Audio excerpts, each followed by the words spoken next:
যদি আপনার মন দুর্বল হয় তাহলে এটা দেখবেন না, স্কিপ করুন বা সেভ করে রাখুন, আপনি পরে দেখতে পারেন। এই যে ভিডিওটা আমি এখন আপনাদের দেখাতে যাচ্ছি, আমি এই ক্লিপটি সোশ্যাল মিডিয়াতে স্ক্রোল করতে করতে পেয়েছি। এটা এতটাই ক্রিপি যে আপনার বিশ্বাস হবে না, কারণ এই ক্লিপটি দেখে আমার নিজের অবস্থা খারাপ হয়ে গিয়েছিল।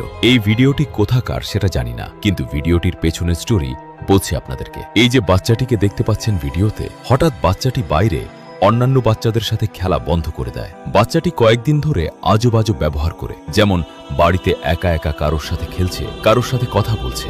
এবার বাচ্চাটির মা বাবার প্রবলেম ছিল যে বাচ্চাটা কার সাথে খেলতো। একদিন বাচ্চাটি বাড়িতে খেলছিল, তার বাবা ভিডিও রেকর্ড করছিল, আর ক্যামেরাতে যা রেকর্ড হলো তা বিশ্বাস করার মতো ছিল না। দেখুন ভিডিওটি।